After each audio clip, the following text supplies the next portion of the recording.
If we got. All right, guys, welcome to tonight's Royalty Movement Team Training. If you don't know who we are Mr. and Mrs. Smith, and we are the creators of the Royalty Movement. Of course, y'all know that we are all members of MyEcon, the personal financial success company, where we also assist people with their credit. And we offer the #1 do-it-yourself credit repair system in the nation, guys. Y'all have been killing it with the testimonies, the company, right? The members, we have been killing it with the testimonies. I see so many people getting things deleted from their credit reports, from student loans to medical deaths, all types of things, to, people getting into homes, people getting into their dream cars. And it's a really good feeling to see, guys. If you join MyEcon for credit repair, make sure you're taking full advantage of all that MyEcon has to offer. We make the system super short and sweet and to the point with the video modules. All of the tutorials are there. You literally have everything that you need, okay? And we have the support groups to where if you need any help, if you want to ask questions, you can do that. So there's literally no excuses. Jump on board because we want to celebrate you on our social media when we're blasting all of these testimonies. Absolutely. That's what it's all about. We don't get you started just so you can get started. We want you to get results. We want you to get a return on your investment. Now, I haven't did the whiteboard on Zoom. I didn't realize how close I had to get to the board in order for it to fill up majority of the screen. Go ahead and make me the host real quick. Okay. And then apologize in advance for the glare, because it will be somewhat of a glare. And I'm going to hopefully be able to do what I need to do and still make it. Hold on, your microphone is muted, so go ahead and unmute it, and I'll mute it. I'll mute mine here. Well, or okay, you want me to? Okay, you can use this microphone. It's all good. Yeah, because I'm holding it mic, some of my features gonna be good. Let me see. No, you should be good. Because this microphone is still on. Hold on, I gotta take the phone I out. told you it was good. Yeah. Hold on, y'all. Technical difficulties. Something like that. Right. There we go. Okay, all we gotta do is turn that ring light off, though. Yeah. See if it's still gonna be legible. Or if it's good. Okay. Turn it Your off camera is off, though. Again. Mm-hmm. Okay, I see it now. Okay, you want me to turn this ring light off? Yeah, turn it off just to see. And then it's just the light behind it. So let's say we. Sorry, y'all. Does that help? It helps a little bit. Hold on. Nah, if that light was on that side, then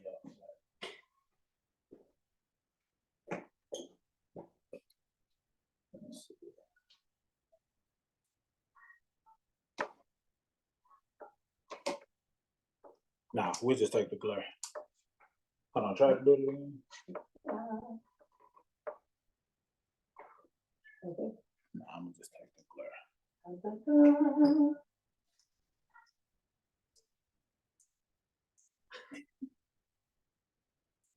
Trying to dim the glare. I think you could.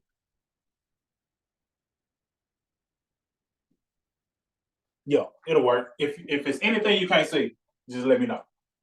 For now, can y'all see the board? Can y'all see the board, the whiteboard right now? There ain't number 2 words on there. But if you can't see the board, drop some 5s in the chat. Drop some 5s in the chat if you can see the board. We got a good one coming on today because this is what it's all about. And I like to go over this from time to time. You probably heard me go over some of this, but hold on. Some people saying they can't see the screen.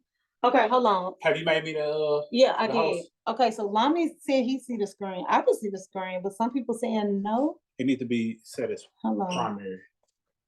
Okay, I see no. Hold on, y'all. Okay, maybe I do need to make myself the. Not yet. Okay. All right, turn your audio. It's not. Oh, yes. Hold on, y'all.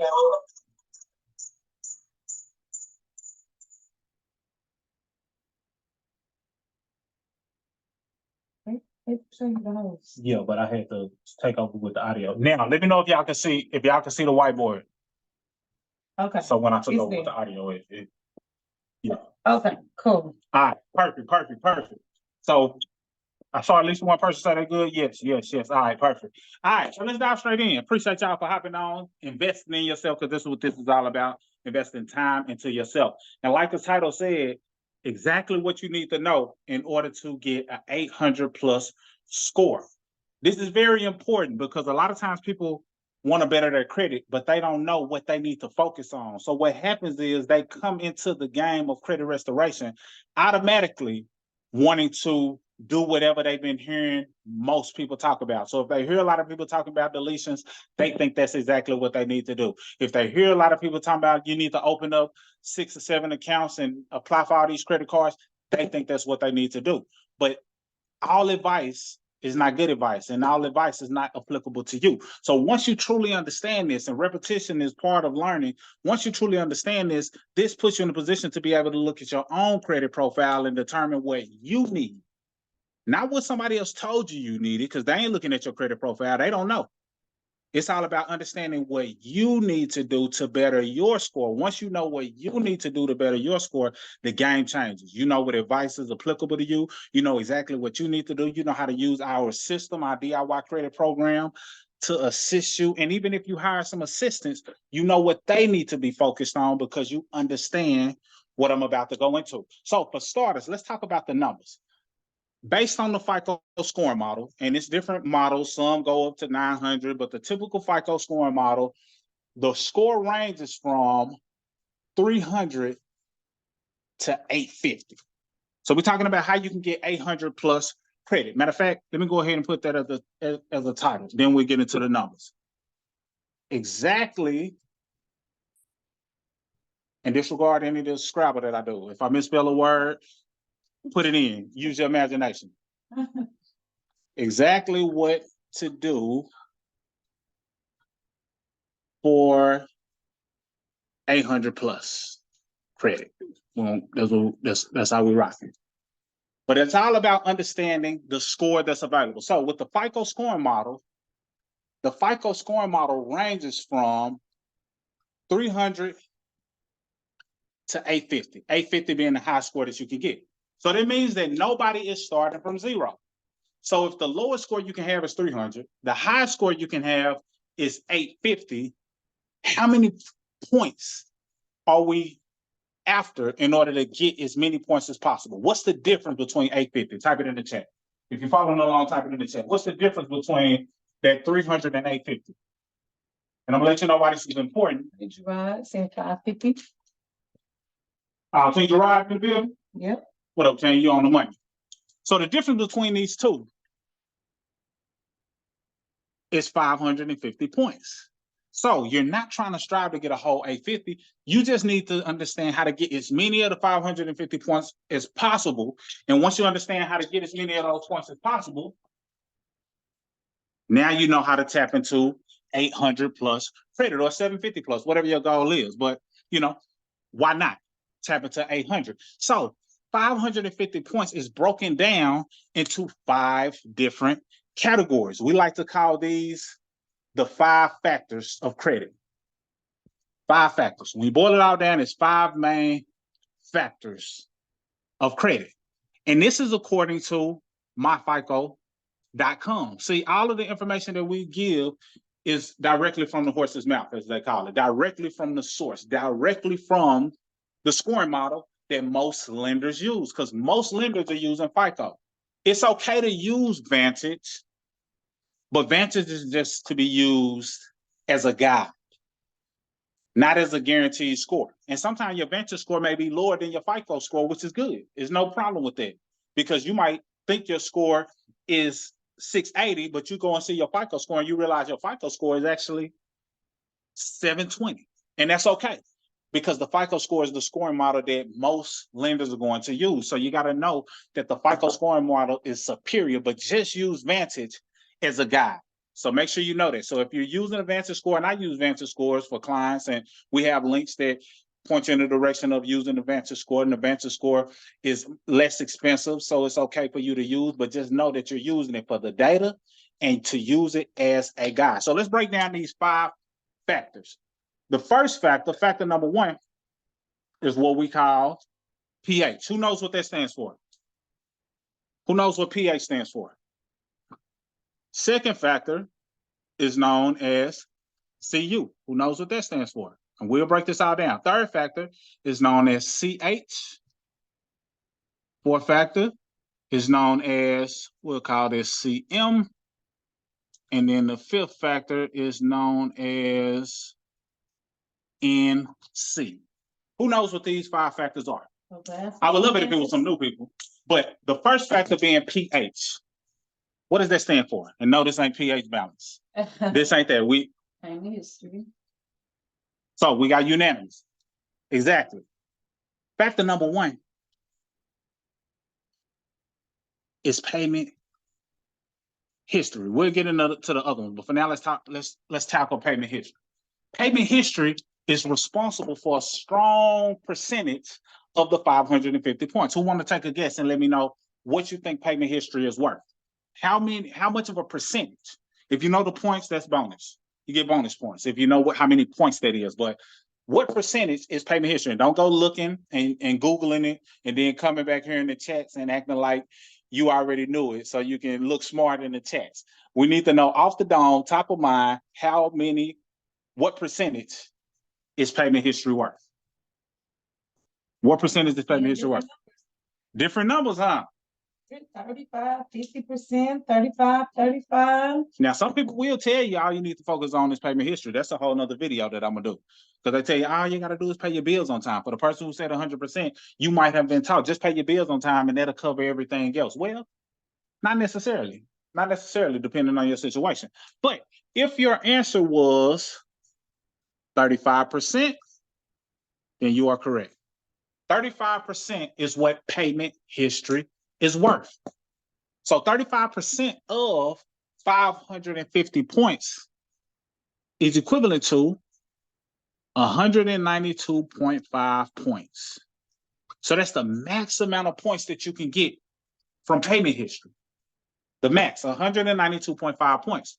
This is very important because if you know the majority of the score is based on payment history, this lets you know that you need to be making your payments on time, all the time, overtime. That way you can maximize how many points that you're able to get. That's all payment history is. Your ability to make on-time payments, on time, overtime, and hopefully all the time.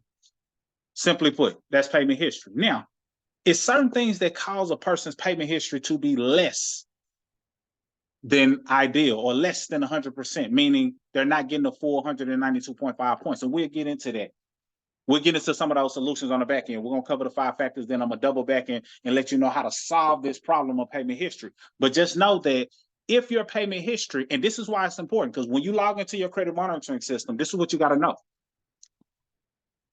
It's going to tell you what your report is looking like. And when you're looking at your report, you want to look at these 5 factors. It's going to have it broken down. It might be a little variation of what they call certain things, but if you understand this overall, you'll know what you're looking at. So you'll know payment history. You'll log in and you'll see, okay, my payment history is at 91% or 90% or 80-some% or 100%.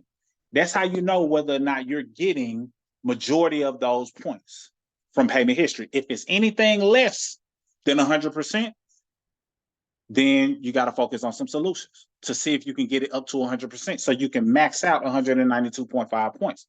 And it's a certain way that you go about solving this problem. And this is what many people focus on because that's what deals with sending off letters and disputing and things of that nature. Payment history and sending off disputes and letters is all based on trying to get that 35%. But we'll get into that on the back end. But payment history is something you want to focus on because you making a late payment can drop your score up to 100+ points just off of a late payment. So it's very significant, just to keep it a buck. You want to understand payment history. Now, let's get into the second factor before we get into some of the solutions for payment history. Who knows what the second factor is? CU. What does CU stand for when it comes to these factors? I'm giving myself a little more space for payment history for when I come back. Utilization. Factor number 2 is credit utilization. And while I'm writing, go ahead and let me know what percentage it's worth. What percentage is credit utilization worth? Who knows? Who knows the answer to this? What percentage is credit utilization worth? Now, credit utilization is very powerful because credit utilization you have more control over. So if you said that credit utilization is worth And a lot of different things. 30%, you are correct. Anything other than that, keep studying, keep taking notes, and eventually you'll know this off the top of your head. Credit utilization is worth 30%. So how many points is that, Mr. Smith? Glad you asked. Credit utilization is worth 30% of 550. All I'm doing is 30% of 550 is equivalent to 165 points. So you get up to 165 points just by having credit utilization intact or flawless credit utilization. Now, why is this important and why do I say that this is the most powerful? Well, credit utilization is typically based on credit cards or lines of credit. Credit cards are lines of credit. So anything that is a credit card or lines of credit is considered to be what is known as revolving debt, meaning that you can use the allotted amount, pay it off, and use it again. You can use the allotted amount, pay it off, and then use it again. Why is that important? Because if you understand how to use credit utilization to your advantage, you have the most control over this because it's based on your ability to keep low balances. Now, by low balances, what we mean is less than 10%. Less than 10%. Even 0% is fine if you understand how to do it. Now, this doesn't mean that you cannot use above this amount. This just means that when they report to the bureaus, you want to have it less than 10%. So let me give you a quick example. If you have a credit card or a line of credit, and let's just say that that credit card gives you $1,000 credit limit. Well, if you have $900 spent of that $1,000, meaning that you only got $100 available to spend now, well, that utilization is equivalent to 90%. And this causes your score to go down. If you got a $1,000 limit, your balance, the amount you owe is 900. That's 90% utilization. That's going to drop your score because it's too high. And I know a lot of people have been taught, well, you just want to keep it under 50% or keep it under 30%. But we beg to differ. We have seen from a personal experience as well as a client experience that less is better. Now, this does not mean you cannot use it up to 900. It's just a matter of how. Now, let's talk about what less than 10% looks like. So say you got that same $1,000 credit limit, and let's just say that you had $100 spent on it, which gives you $900 available to spend.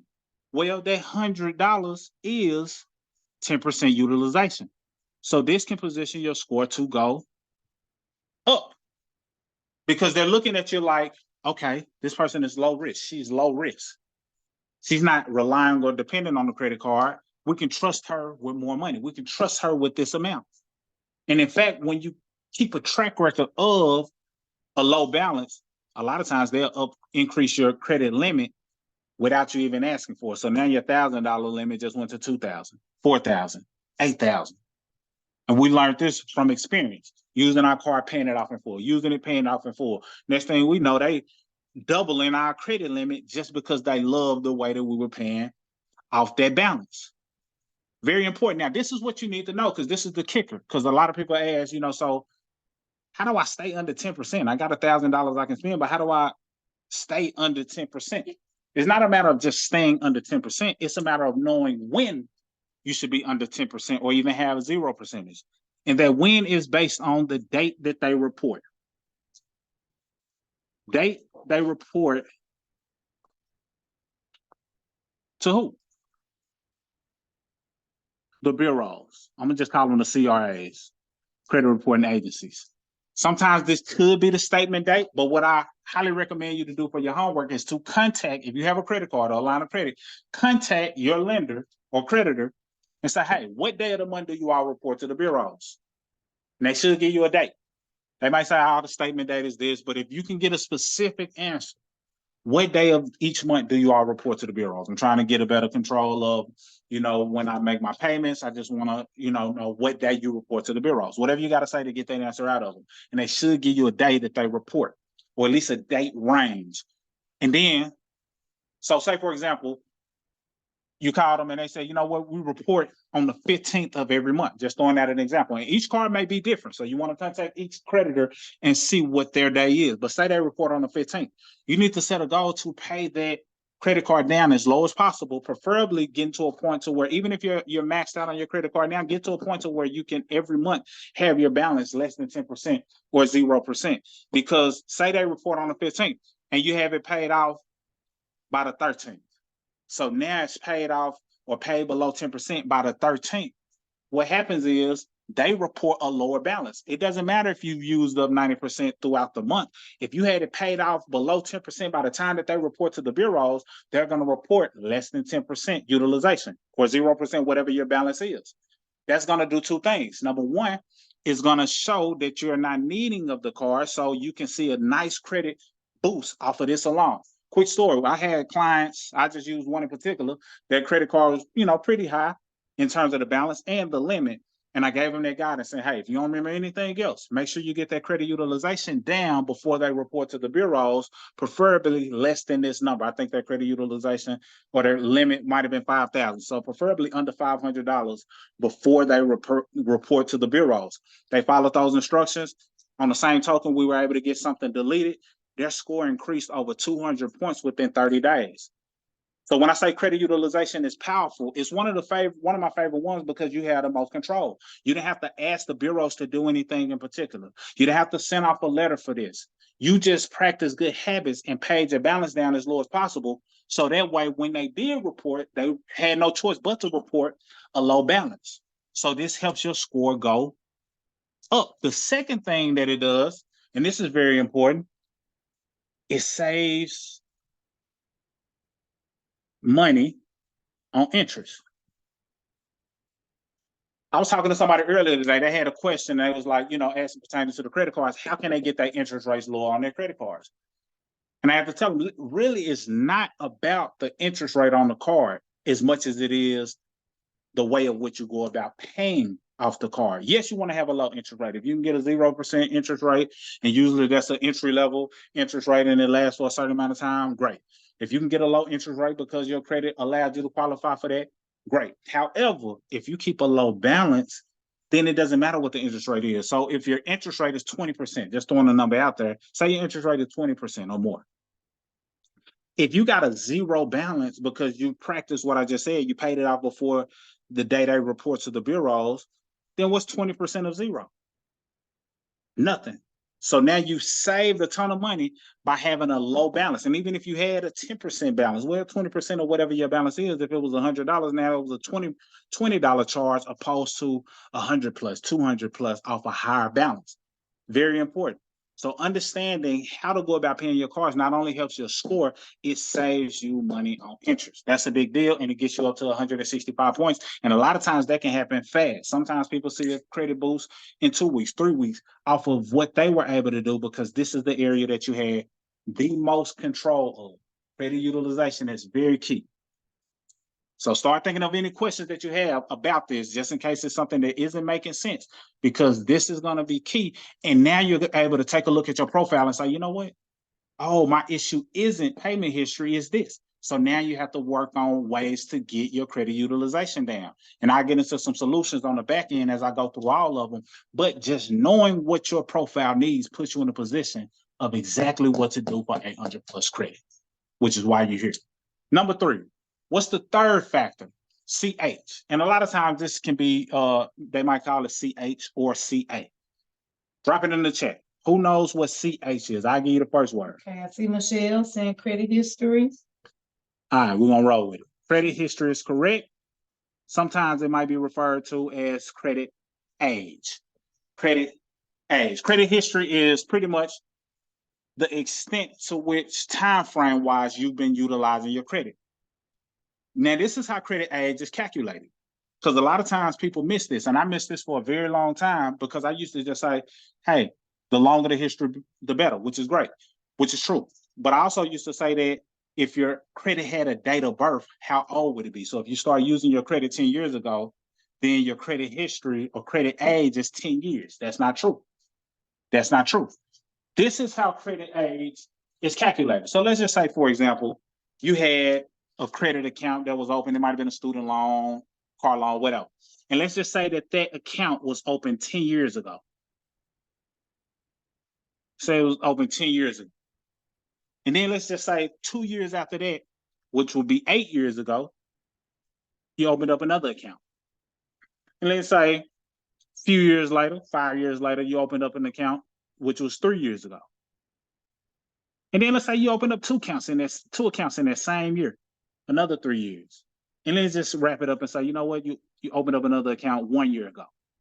So some people might say that your credit age is 10 years because your oldest account is 10 years old, but that's not how that works. See, it's an average of all of your open accounts. This is why sometimes when you open up a new account, it can hurt your score because it lowers your credit age. Nothing you can't bounce back from. It's just a matter of knowing what's about to take place so you can understand when you shouldn't be applying for new credit, because new credit can oftentimes help you if you're doing it right and you need to build credit, but it can hurt you if it drops your credit age or if you're applying for so many different things in a short amount of time and opening up so many new accounts. Now you got to wait a longer time to build up or establish some years under the belt. But let's show you how this is broken down. So 10 years ago, you opened up an account, 8 years, 3 years, twice in that year, and then 1 year. So if you add these all up, you got 18, 3, 21, then we got a total of 7, 15, 25 years. So it's a total of 25 years when you do the math. But you got to divide that by 5 because it's 5 different accounts. So now your credit age is 5. So sometimes you'll look at your account or your profile and you'll see that your age is 1 year or 3 years. Well, it's based on an average. It's based on how many accounts you have open and how long those accounts, or what was the age or the last date that that account was open. And when you do the math and you divide it by how many accounts you had open, by the years, or divide the years by the amount of accounts open, you end up with the actual credit age. So in this case, it's 5 years. Now, good age is about 5 to 8 years, give or take. You know what I'm saying? So you don't want to have just a new account, like just 1 year old, 2 year old, because you've been applying for so many different things. The older, the better. So keep that in mind as you're looking at your credit profile. Now, credit age is responsible for 15% of your score. 15%. I believe that's like, I want to say that's 92.5 points. Don't quote me on that one. I know the last two are 55% each. 55 points each, and it's 10% of your score each. So if somebody want to come with that number, because it escapes me right now, feel free. But it's 15% of your points, credit age. So it's not the biggest chunk, but understanding it can help you. This will let you know where you're lacking. If you look at your credit report and you see, oh, your credit age, you get a D rating for it. Okay, you know you need more time in order to build this area up. Usually more time helps with this. And it's another thing that helps with this that I get into on the back end. But let's get into the fourth factor. Factor number 4, which is CM. Who want to take a shot at that? Of course, we know the C is credit. 2.5 for the thing. 82.5, perfect. Yep. And Kiana said credit mix. Credit mix would be correct. And credit mix is 10% of the points, which is 55 points. And credit mix is basically them being able to tell that you know how to manage multiple types of credit. Most types of credit fall into 2 categories. You got what's known as installment debt. And then we talked about revolving debt. So I know y'all know what revolving debt is if you've been paying attention, but give me some examples of what you think installment debt is. If revolving debt is lines of credit or credit cards, what are some examples of installment debt? What are some examples of installment debt? Put that in the chat for me. What are some examples of installment debt? All right. So Kiana said auto loan. Auto loan, absolutely. Anybody else know other than Lonnie said mortgage. mortgage? Absolutely. Anybody else? Anybody else want to take a stab at it? Y'all get the point. So basically, personal loan, auto loan, mortgage, student loans. So anything that has a set amount that you borrowed and a set amount that you have to pay back. So by the time you pay it back, it has a definite date that you're supposed to have it paid back by, and you're paying it in installments, hence the name installment debt. And by the time you pay it off, the loan has just been fulfilled. It's not like you can start reusing the money because you paid it off. No, once you paid it off, the account is closed, paid in full, on to the next. That's installment debt. So mortgages, auto loans, personal loans, student loans, all of that falls under installment debt. And they want to see that you got a good mix of both. Now, they used to say 3 revolving to 1 installment, but we had 800 plus credit scores and it wasn't that exact balance. So I won't say that that's the exact ratio, but they do like to see that you have the ability to have some good installment debt as well as revolving, showing that you have the ability to manage both types. Now we're in the day and age that you don't necessarily have to go into debt in order to acquire installment debt. What do I mean? Well, sometimes, and I deal with clients and different things, and even if you're inside of our membership, you got access to the DIY membership. You know that it's ways that you can build credit. And the ways that we teach you to build credit is not just going to apply for a loan. There are certain accounts like self-lender. I just use that one as an example. Self-lender allows you, if you need this, and not everyone needs this. This is why it's important for you to know all 5 factors and how it applies specifically to you. But self-lender allows you to save money and build credit. Save money and build credit. And you can save as little as $25. So basically what they do is they open up an account and you pay $25 per month. Each time you're paying $25 a month, you never lose the money. It's still your money. They take their fees out, so $25 might turn into 20 or whatever the case may be. But you never truly lose the money. But they're stashing it, and each time you're paying the 25, it's counted as a payment, and it counts towards installment debt, and they report to all 3 bureaus. So it allows you to not go into debt thousands of dollars in order to start building credit. No, you're saving $25 is counting towards you making payments. Meanwhile, it's helping build your credit. And then once you reach whatever the end date is, you get the money back. Or they roll it over into a secured credit card. So now the money that you were saving just rolled over into a secured credit card so you can start building the credit utilization area for those who need it. Not everybody needs that, but I'm just letting you know the power of this day and age to where you can still build credit even if you don't go into debt to do it. Because they used to say, oh, you just need some more debt. You got to borrow some money. You got to get a loan. You got to, not necessarily, not today. At one point that would have been true, but today you got options. And you can do it very inexpensively using tools like self-lender. And it helps to give you credit mix if you need it. And then when you roll it over to a secure card, if that's something that fits you, now you're starting to build your revolving debt. And with credit utilization, it's usually 2 different types. I didn't cover this, but it's usually 2 different types of credit card. You got your secured credit card and the unsecured. Secured credit cards are basically when you have to put the money down. And they can work because it at least allows you to start building a track record of you being able to make on-time payments, keep low utilization, and depending on the card or the lender you went through, sometimes they can upgrade you to an unsecured card, which tends to hold more weight. And there's other strategies to go along with the secured card, but I won't go into depth on that. But just understand that there are ways for you to start getting some credit mix even without going into debt. And understanding where you are, you might say, oh, that's the problem. I don't have a credit card at all. Because if you don't have a credit card at all, guess what?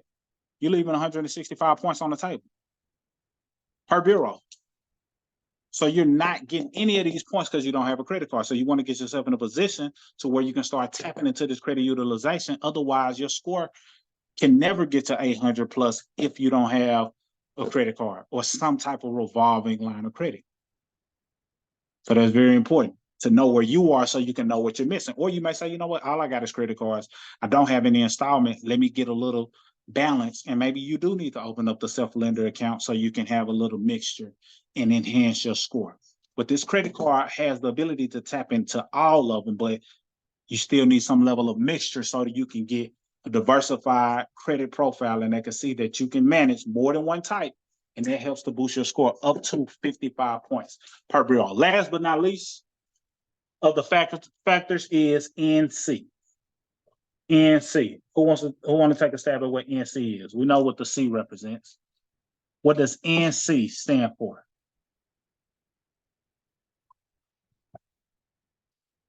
NC. Going once, twice. Somebody's scared to get it wrong. Mhm. All right, new credit. NC represents new credit. And this is also the category where inquiries are. Usually this is dealing with the most recent 2 years and is dealing with the inquiries. So you want to make sure that you have something on your profile that represents that you have the ability in your recent years to manage your credit, because that helps your score as well. But when it comes to the inquiries, you don't want a whole lot of inquiries. I look at credit profiles all the time, and it's people who got a lot of inquiries on their report. You know, I think the highest I've seen in inquiries, and this was recent, like 2 weeks ago recent, it's like 122 inquiries. That's way too many. 3 is usually manageable, you know what I mean? But you don't want to have too many inquiries because that hurts your score. New credit is worth 10% as well, which is equal to 55 points. But you don't want to have too many inquiries. You got to take it from a reality standpoint. Think about it. Credit is a representation of your credibility. How credible are you? Or do you have the ability to borrow money and pay it back? Do you have the ability to keep your utilization low? Do you have the ability to manage multiple types of credit? Do you have the ability to do it long-term, from a long-term relationship with that lender standpoint? If you can do those things, your credit score is likely to be high. But when it comes to inquiry, this is how they're looking at you. They're looking at you like you're always asking people for money. So think about people that you know in real life. If every time you saw this particular person and they always asking you for money, how you think that's gonna make you feel? You're probably gonna start ducking them, dodging them, like, nah, I already know. As soon as they see me, they gonna ask me for some money. So you ain't gonna want to be around them because they always asking you for money. You're gonna want to tuck your chain. For those of you who who know about Friday, it's like Debo coming around asking for some money. You're gonna want to tuck your chain because they always ask you for money. And then if it's somebody you loan some money to, you're gonna be like, nah, you didn't even pay me back for the last time I let you hold something. So you don't want to be that person that's always asking for money, because that dings your points, that knocks you down, because you got a lot of inquiries associated with it. Now, I know sometimes it happens against your will or against your knowing. What do I mean? So a lot of times when people apply for a car, and I want y'all to understand this, especially if you ever apply for a car again in the near future or whenever. A lot of times what I see is person applies for a car and they go to a dealership.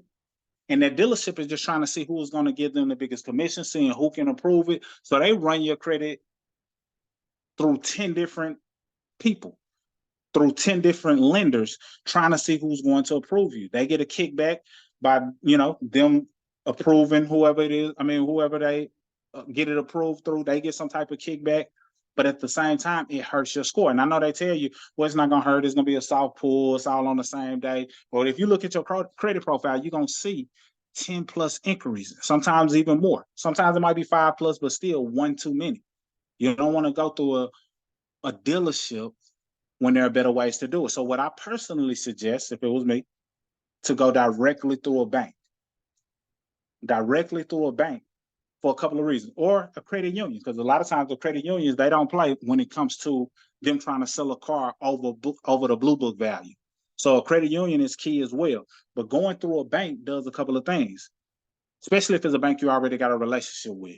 They approve you for a certain amount. So say, for example, you're trying to get approved for 30,000, just throwing a number out there. You're trying to get approved for 30,000 because you got your eyes on a vehicle that's under that dollar amount. Now you apply, it's one inquiry. Not 10, one inquiry. You get approved for the 30,000, and now it's almost like you got cash in hand because you know exactly how much you got approved for. They don't have to run it through, whoever they was going to try to do it through. And it's like you're coming there with a cashier's check. So now you have some negotiation power because you know exactly what you got approved for. And now you can go in there and say, I see this vehicle listed at this. Can I get it for this amount? because you know you've already been approved for a certain amount. Then you can have them to factor in your sales tax, all of that good stuff as well, depending on what state you're in.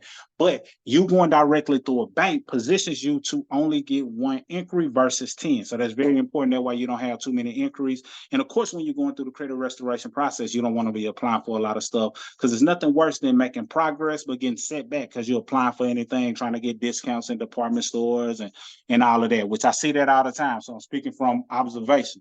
But 10% is what new credit is worth, and it involves the inquiries in your most recent 2 years. Now, I'm gonna wrap this up as I talk about some solutions in all of these, and then we'll see if we got any questions. But let's go back to payment history, because a lot of times people say that payment history, or as long as you pay your bills on time, then you ain't got nothing to worry about. Well, for those who had that perfect scenario where they've always paid their bills on time, kudos to you. But a lot of people have had late payments.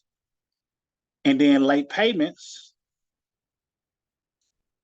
turn into, okay, late payments turn into, who charger was you on, the kids? Late payments turn into collections or charge-offs. So if you were making on-time payments, but you end up getting to a place to where you fell on hard times, whatever the case may be, you got late payments. Then after a while, they say, okay, I'm not going to be able to collect on this. So they sell it to a collection company. Or they say, you know what, I'm not going to be able to collect on it. So they do a charge-off, which means that they took the tax deductions. Both of these, they've got some type of compensation in some way. One way was via a tax deduction. Another way was through a collection, because they sold it to a company who might have bought it in bulk for pennies on the dollar.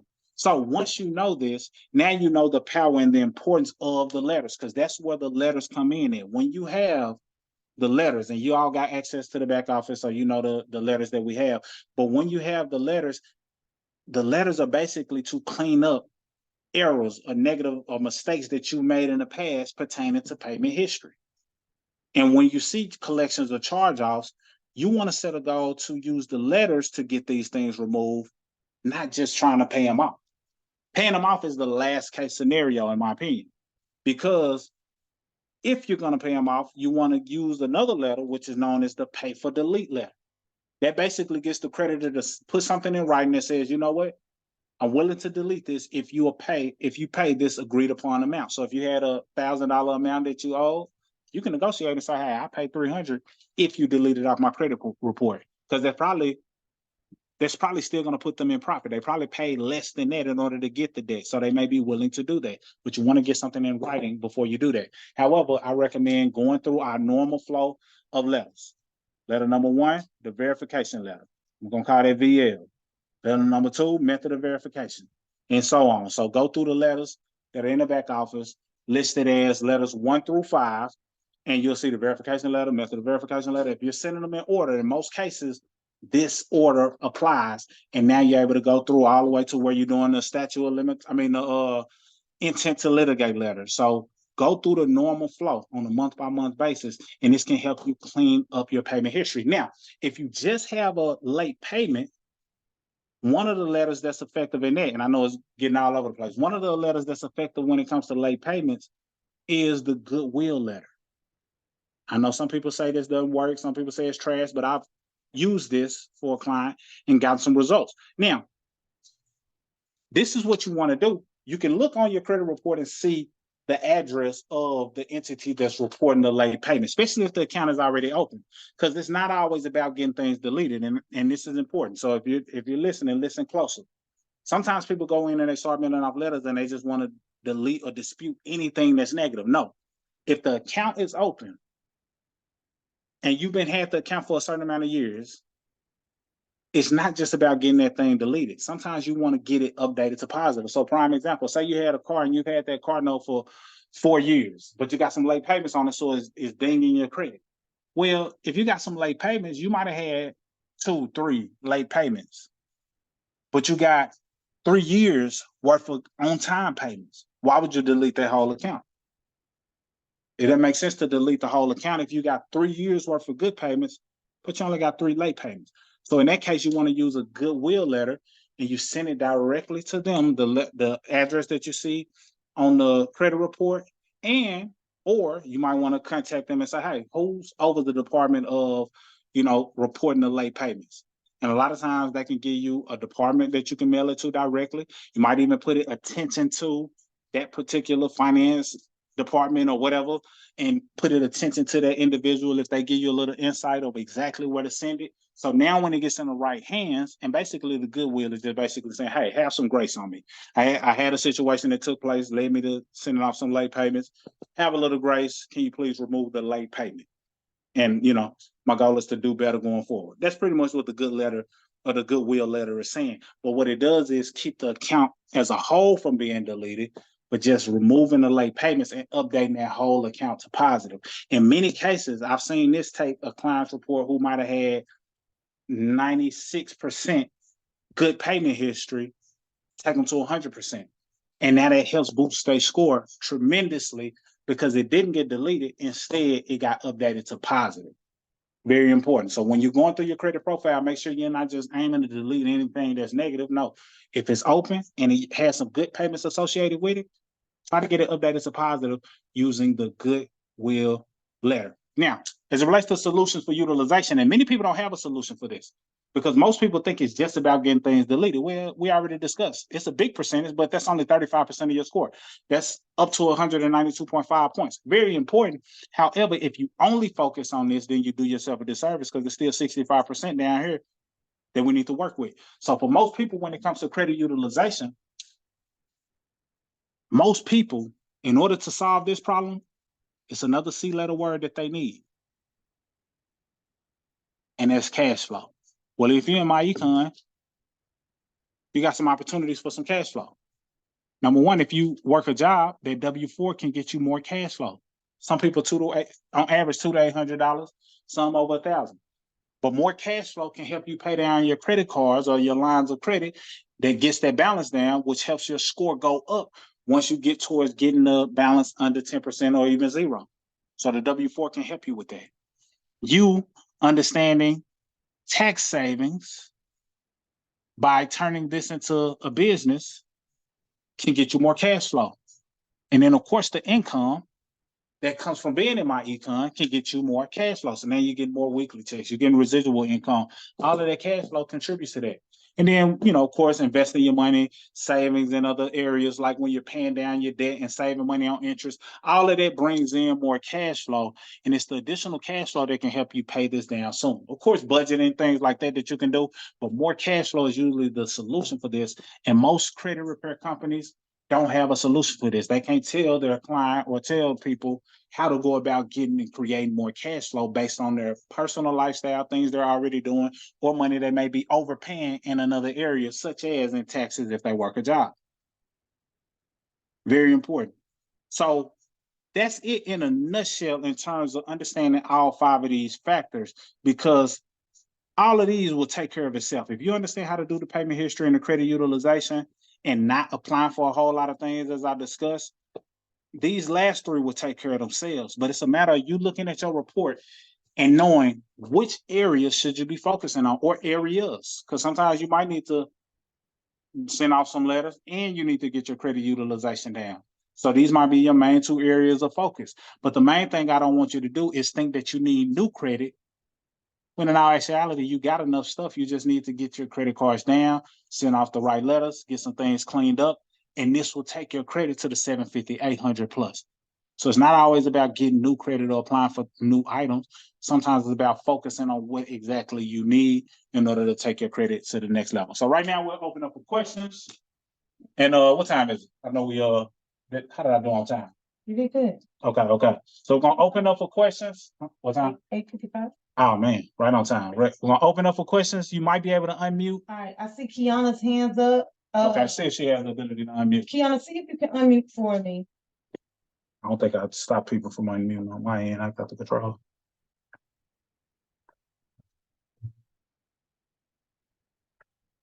I can return host from here, right? See if you can. Yep.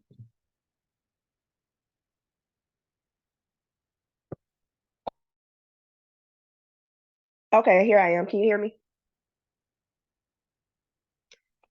Hello?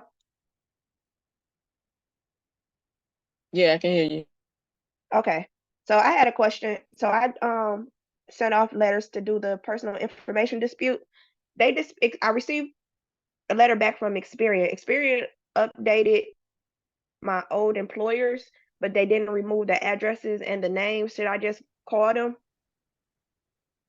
Yes, you can call, and that's a faster way to go ahead and get your personal information updated. However, I will say this, because a lot of times people jump to that, getting their personal information updated, but make sure you go through all of your accounts that you have that are positive. So you might have a previous card note or a credit card. Make sure that they also have your current address and current information as well. Because if not, and I'm speaking for everybody or to everybody on this one, say you update your personal information, your address has changed, all of that. Well, you had a previous account that you didn't have any bad history with. Your payments were on time, but they just had your old address.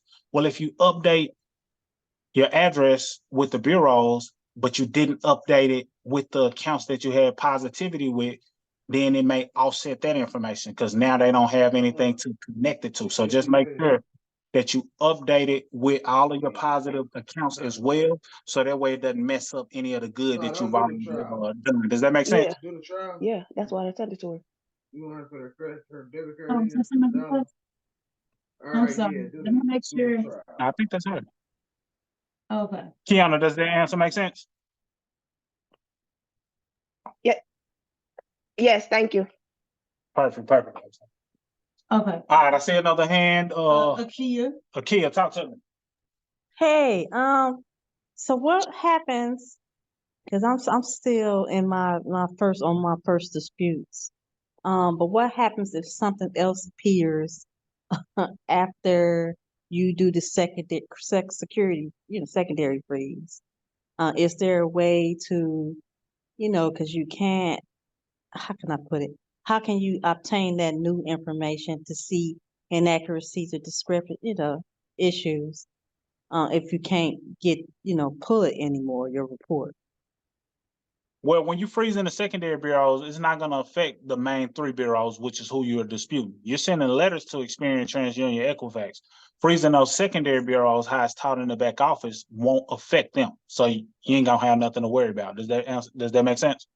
Yeah. So basically, if something was else to appear after doing that, I could still pull my report and get that information and see that. Right. So if you're going through the dispute process, you want to be pulling your report every 35 days. I say 35 days.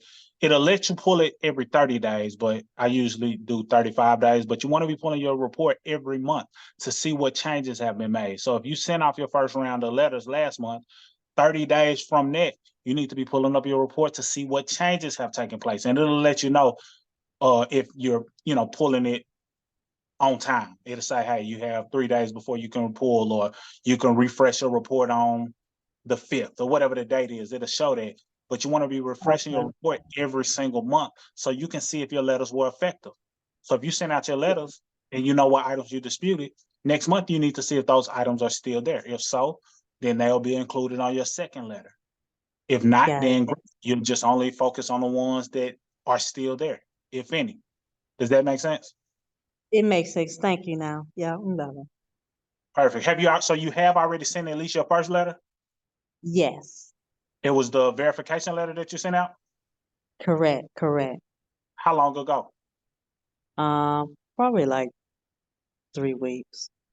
Okay, so whatever that date was, and it shouldn't be probably, you should at least have a date that you know it was sent out, whether you got the return, whether you got the, the receipt from when you mailed it out certified, or you made a note. Yeah. Okay, so whatever, 30 days beyond that, 31 to 35 days beyond that, then you'll refresh your report, see what changes have been made, what's been deleted. You may be notified prior to that. You may receive something in the mail that lets you know, but you want to be on it every month to see what changes have been made so you'll know how to follow up with your next letter.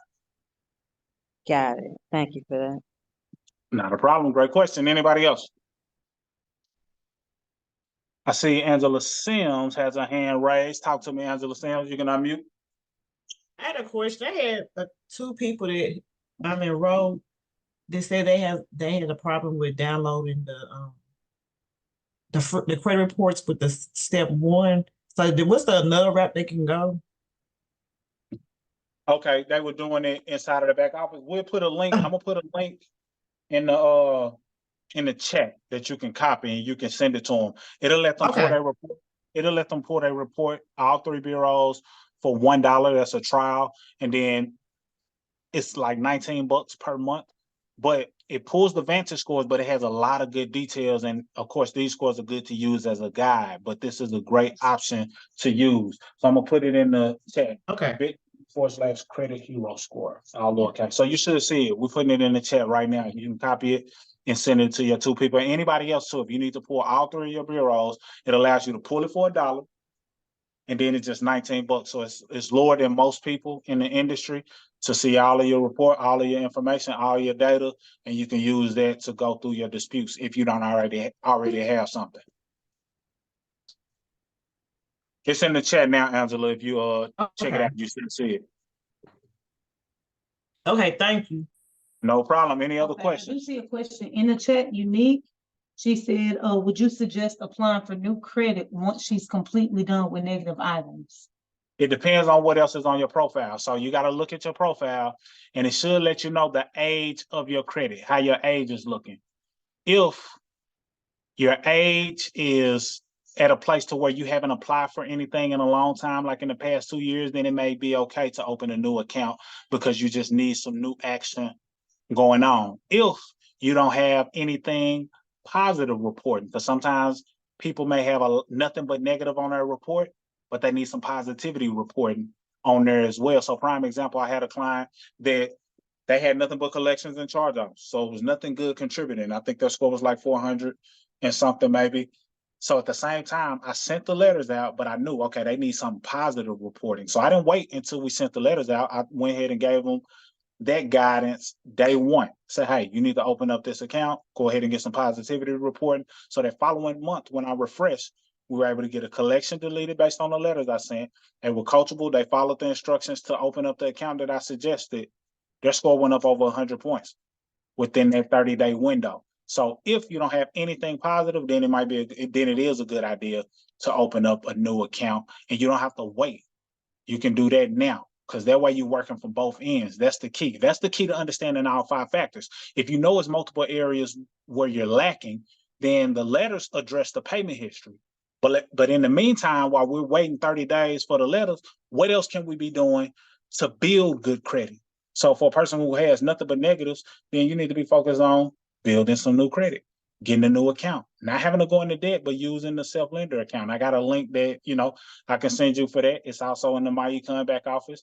Take your pick. It's the same link, but that allows you to build some new credit, get some new positivity going on your report, because it's a combination of things that's happening. You're cleaning up the negatives, adding positives.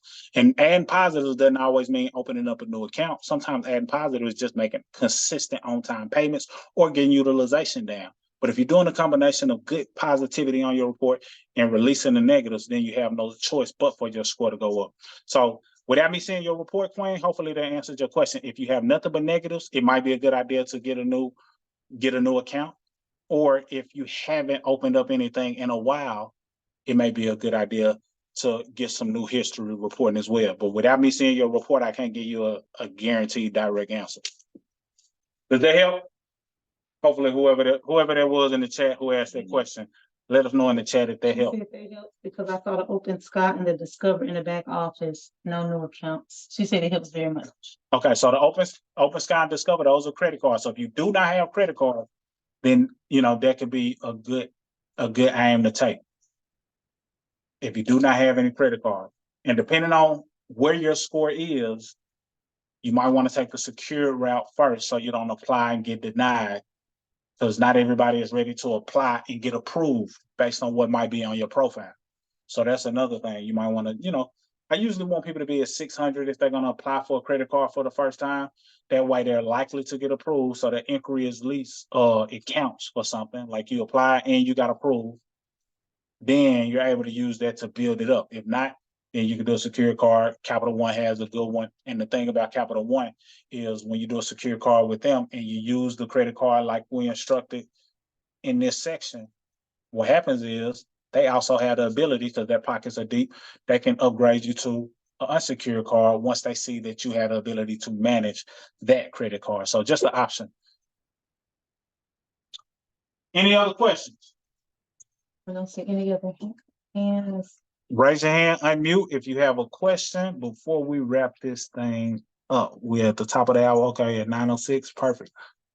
Did you get some value? Hopefully this was a refresher for some, but an eye-opener for others. Because if you know all of these, then you can't be taken advantage of. You can't be manipulated. They can't tell you what you need on your credit profile because you know where you stand based on your credit profile. You know exactly what you're missing.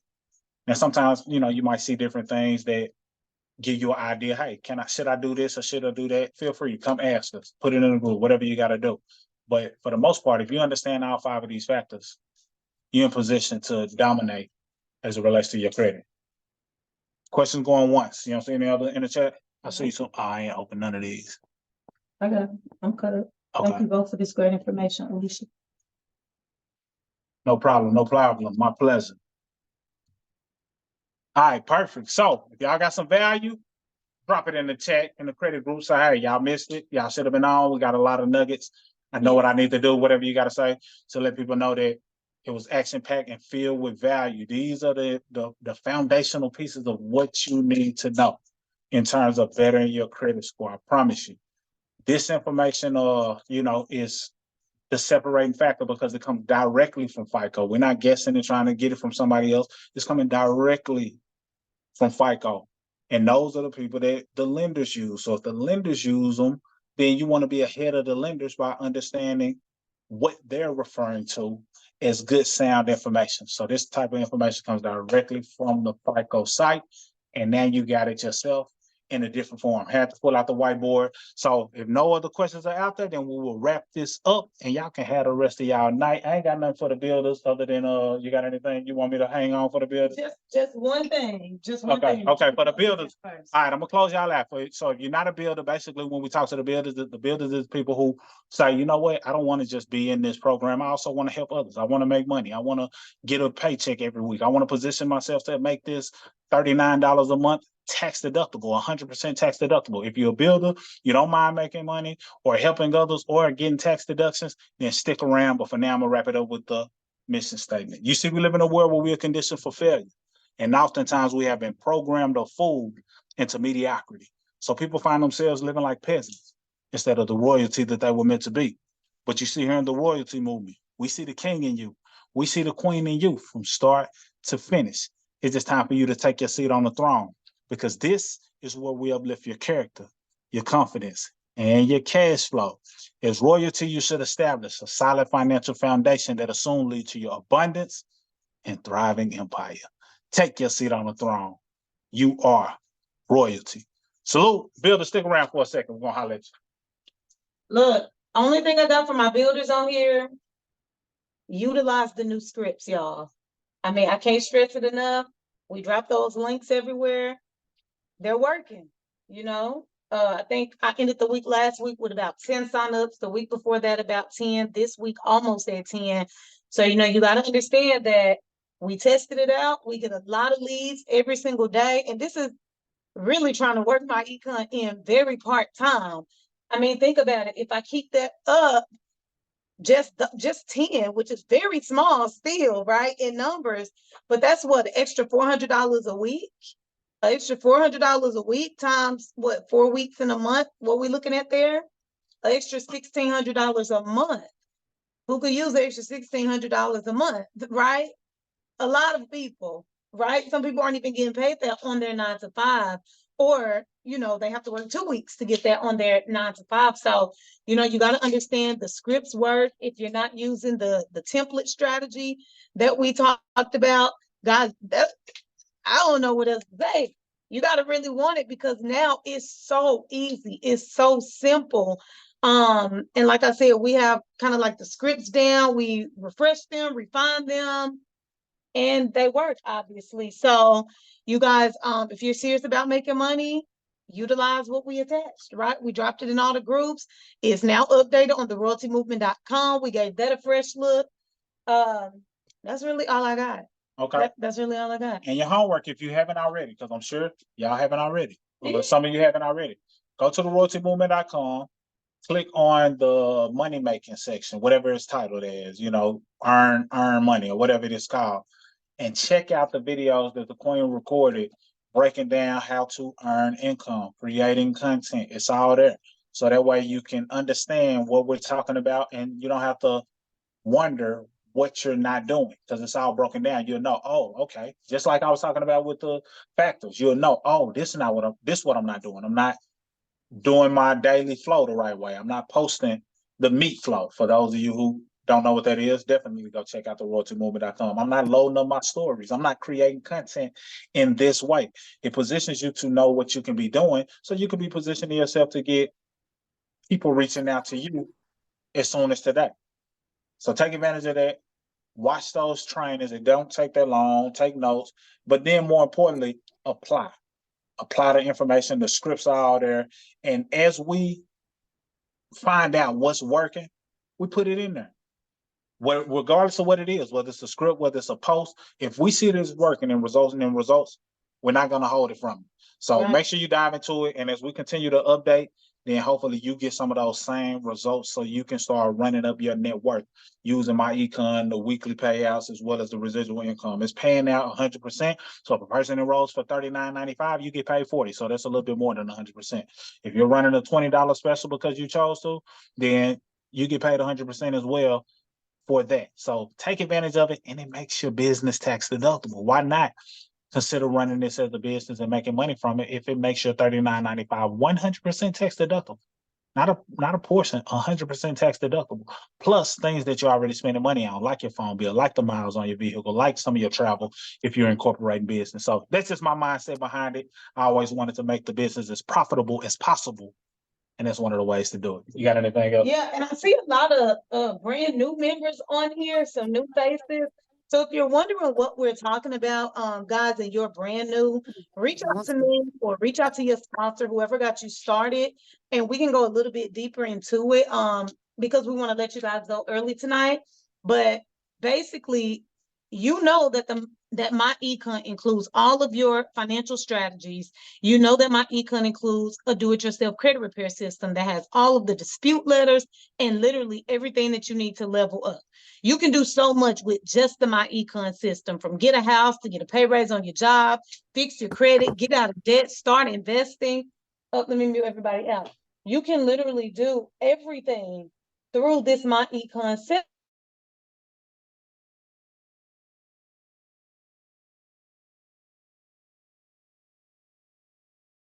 I muted myself. No, I was unmuted on my side. Allow participants to unmute. I just have to do with the other one. My bad, y'all. Now, Yeah, you should be good. to do what? Unmute on this side. It is unmuted. Okay, that should be able to hear you. Drop a 5 in the chat if you Can y'all hear me?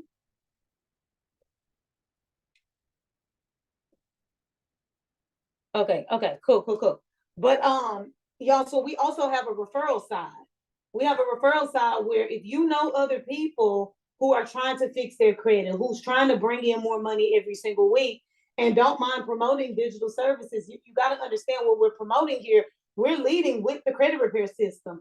Why? Because millions of Americans are looking for credit repair. So guys, really, if you have access to Facebook, Instagram, TikTok, you can literally make a lot of money promoting MyEcon because so many people are looking for credit repair. So what we do is we teach you how to promote on social media. We teach you how we get 100% of our sales on social media, y'all. We do not leave the house.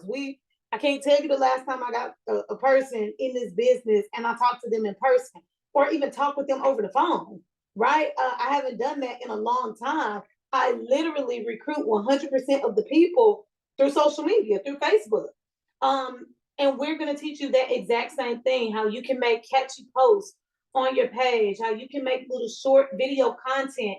And before you get into, I don't like the way I look, I don't like the way I sound, 8-second videos. I'm gonna show you how to do 8-second videos and get paid for 8-second videos, okay? Not to mention Facebook pays you now for social media content. Instagram is paying now. So now MyEcon is paying you, and you got the social media networks paying you. So it's really a win-win for a person, again, that's really serious about making an additional stream of income.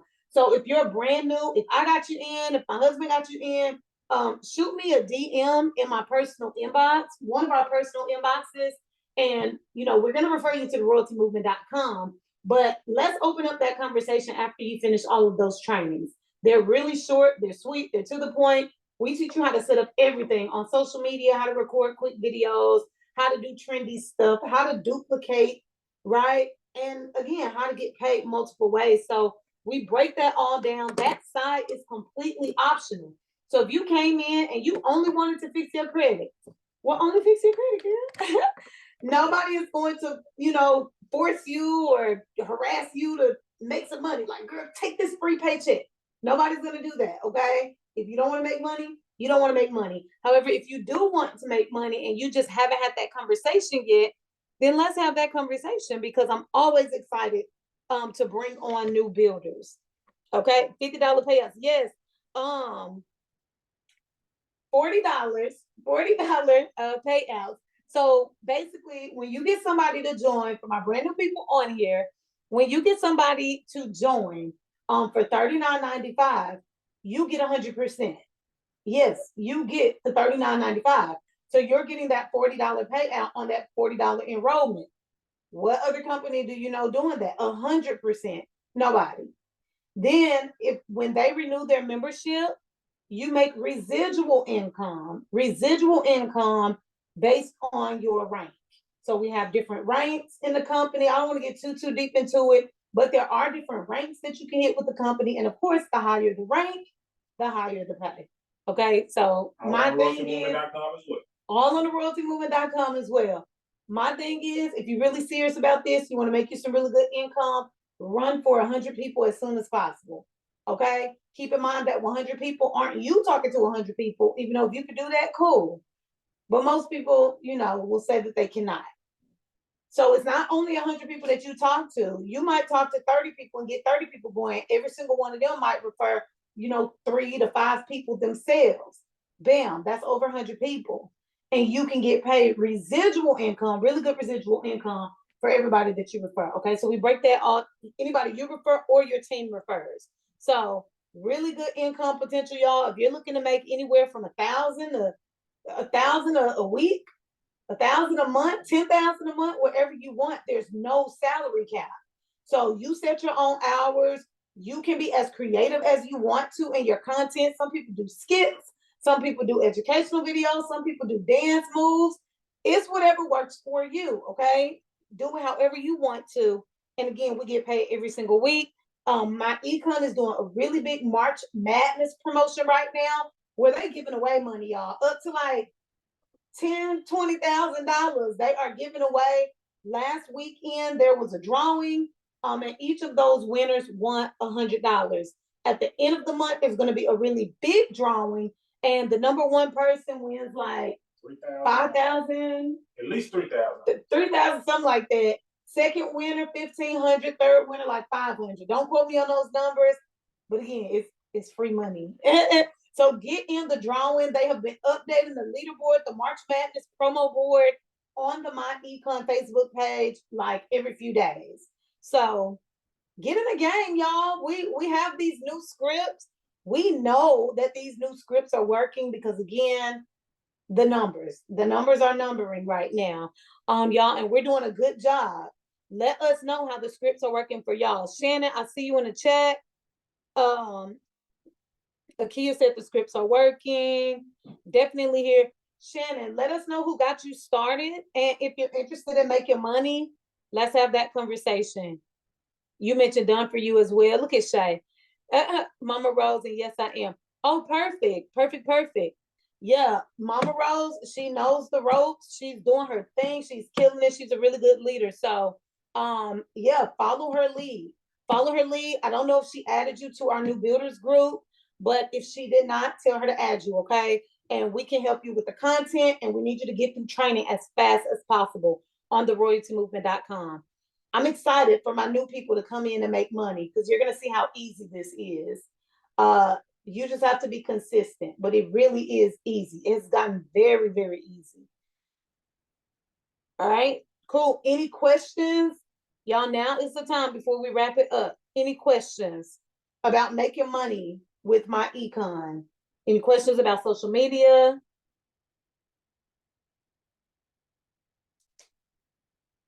Have you finished the trainings on the royaltymovement.com? And it's okay if you did not. I'm definitely ready. Z Real B. Hit us up. No, I haven't. I'm actually going to start back when I get off. Yes. Okay. Awesome. All right, y'all. So let's go ahead and close it out with the mission statement. We'll let y'all go. Once again, you see, we live in a world where we are conditioned for failure. And oftentimes we have been programmed or fooled into mediocrity. So people find themselves living like peasants instead of the royalty that they were meant to be. But you see here in the royalty movement, we see that king in you. We see that queen in you from start to finish. It's just time for you to take your seat on the throne, because this is where we uplift your character, your confidence, and your cash flow. As royalty, you should establish a solid financial foundation that'll soon lead to your abundance and thriving empire. We want you to take your seat on the throne because you are royalty. Salute. Love y'all. Let's get it. Hey, one more thing, real quick. I just remember what Shay was talking about. She was saying the done for you services. If we want to explain that really quick, how you pay referral fees for the done for you service, that's what she was talking about. Gotcha. So as you're building this business, you will have people that say they do not want to fix their credit themselves. They don't want the DIY credit restoration. They don't have time. They drive trucks. They got a big family. They busy. XYZ. We do offer a done for you service inside the royalty movement by yours truly. And if you refer somebody to have their credit fixed for them, meaning that I'll be sending the letters out on their behalf, giving them guidance, they would not be in MyEcon if I'm fixing their credit for them. Then I pay out a referral fee. So it's $50 per the referral. So that said, if somebody wants their credit done for them, you get with us. I'll let you know how you can converse with them. And then once they get enrolled and they follow the necessary steps I need them to follow, a lot of times they do that same day. I pay out the same day instantly. So for example, if somebody got started today and they follow the steps that I need them to follow, which is just completing the initial onboard step, I send you $50. Cash App, Zelle, however you want it. So that's if you're one of the people who want it done for them, we offer that as well. So salute to Shay, because she's been running up a bag. I got, I think, $75 I need to send her right now or pretty soon. Once her people finish the steps. Yesterday, I think I sent her 100 because she sent over 2 individual separate people. So yeah, Shay been definitely doing her referring. So y'all can do the same thing as well for those who do not want to do it themselves, which is quite a few people who don't want to do it themselves, but plenty who do. Okay, cool. I see, is there a Zoom meeting every Wednesday? Yes, team training is every Wednesday, 8 p.m. Central Standard Time. That is also on the royaltymovement.com. Shannon said, I have one more question. I'm still trying to get the MyEcon app on my phone. Okay, you have to log into your MyEcon website, click on mobile apps, and download it through the MyEcon website. Okay, you can't just go directly to the app store. You got to go through MyEcon. All right, cool. All right, y'all. Have a good night. All right, see y'all soon. Oh, hold on. Another question. I did that, but it will not download. It's some exact steps. If you got an Apple device, most of the time it's the Apple devices that had an issue. Yeah. It's some exact steps that you need to follow if you have an Apple device. So look at it in great detail when you click on it, because it's a certain way you got to do it. For all the Apple users out there, if you know how to go about it, feel free to unmute and tell them, you know, exactly what he needs to do, or he or she needs to do.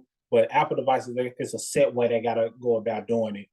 To get the MyEcon app. You know, Apple, they're real strict on some of their apps. So yeah, it's a certain way you got to do it. Okay, cool. Oh, no problem. No problem. Reach out to one of us or just drop it in the group if you continue to have problems with it. But try it again tonight. And if you have problems, just drop it in one of the credit groups and we'll help you.